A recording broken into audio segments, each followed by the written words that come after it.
I'm meteorologist Valerie Smock. It's the anniversary of a tornado that hit Mercer County. This was back on November 11th, 2002. And this is one of the strongest ones that we had seen in the area since May 31st, and that was back in 1985 when a number of tornadoes hit the area. It actually landed just east of Sharpsville, crossed over the Shenango River, and eventually dispersed just south and east of New Hamburg.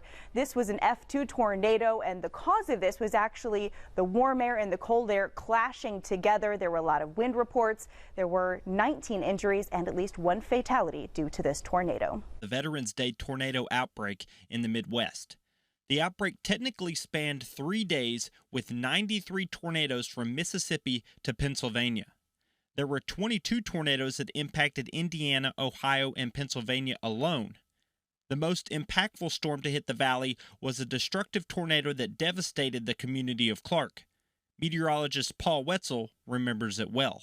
We were really concerned about the storm as it moved not only across Mahoning County up into Trumbull, but especially, of course, as it got into Mercer County as well, as it did produce the tornado that hit Clark and made its way up into Mercer County that afternoon. So it was quite an outbreak. Of course, we don't think about severe weather here in this part of the country too often in November, but it is a known severe season, especially across the South, and we do get it here. The tornado that hit Clark was an F2 tornado that was 500 yards wide and had max wind gusts of 155 miles per hour.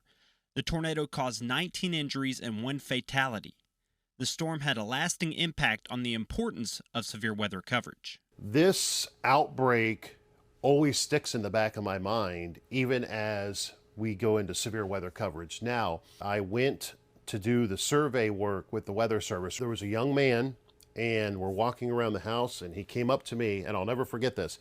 He came up to me and he goes, "Me and my mother were watching you, and you said, get to the basement." And he said, we left at that point, went down under the steps in the basement of the house, and he said, that's where we were. He said, and then of course it hit.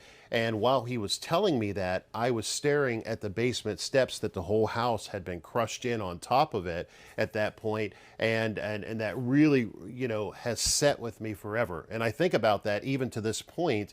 That's how important our words are. With 27 First News, I'm meteorologist Adam Clayton. There were two that hit earlier this year in April, but they were nothing like this. You had to look at it in the daylight to see the storm's full impact. 4 homes destroyed, about 50 damaged, and residents not believing how their lives changed in a few seconds. It's just a surreal feeling. It's mass destruction. Neighbors' houses are all gone. One man, 81-year-old Charles Templeton, died when his home fell in on him. It turns out the borough's tornado siren didn't sound because the electricity was off.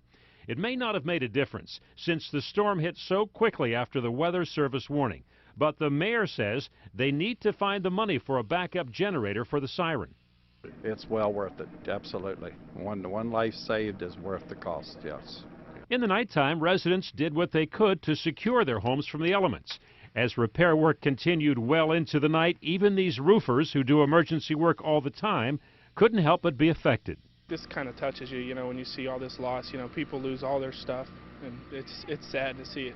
Although many homeowners would have to spend another night elsewhere, they consider themselves fortunate. We'll be fine. Our whole family's intact, and they're fine. Everybody's all right, and that's the bottom line to me that matters.